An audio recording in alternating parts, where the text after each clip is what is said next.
Mark Rogers TV talking Miami football. The Canes off the field for 21 days, of course. We didn't forget you, Cam or Miami football.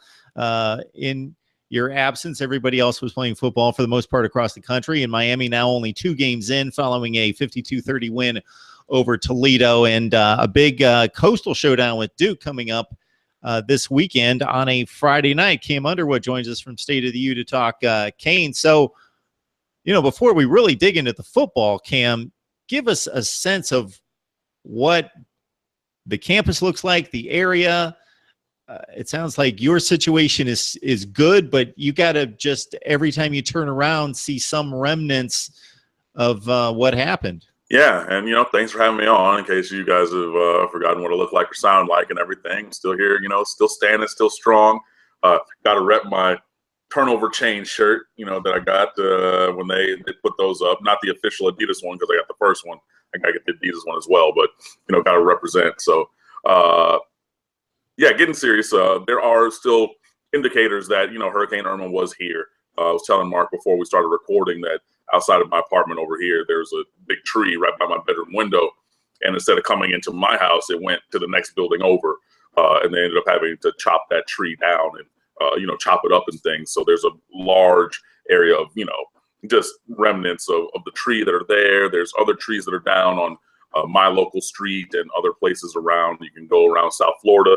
And as we're going towards bulk pickup, any neighborhood you go through, you still see branches and trees and, you know, sectioned up, you know, just foliage and things like that are still there. And there's been some damage to some places. But, yeah, I mean, it's still, you can go around and see that and also see, you know, that the undergrowth of all the trees is gone now. So, like, as you drive around, you know, you might have had kind of an obscured view because of the tree canopies, but some places you just have these wide open views in the middle of suburbia where, you know, otherwise you wouldn't have it. Previously, it's just like, oh, I can see across this street that I wouldn't normally be able to see across. So, you know, there are some of those things, but for the most part, everybody made it out okay.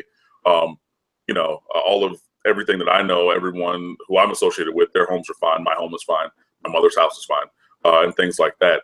What's funny, though, that as we talk about this, the city of Coral Gables, in which resides the University of Miami, sued Florida Power and Light, saying that they breached their contract and responsibilities by taking so long to restore power.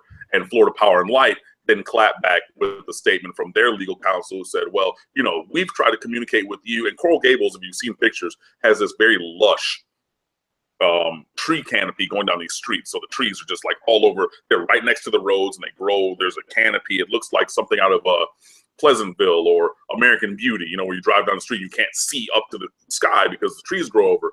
And FPL said that they've told the city of Coral Gables many times that that would infringe upon their ability to restore power in the case of a catastrophic hurricane. And even though Hurricane Irma was not did not hit us directly in a catastrophic kind of way, the damage in the city of Coral Gables was still such that it took a while for them to get all their power back. So that was just kind of an interesting little tidbit going on. But yeah, I think everybody is good. Everybody, you know, is looking to move forward. And that's what the football team did last week against Toledo.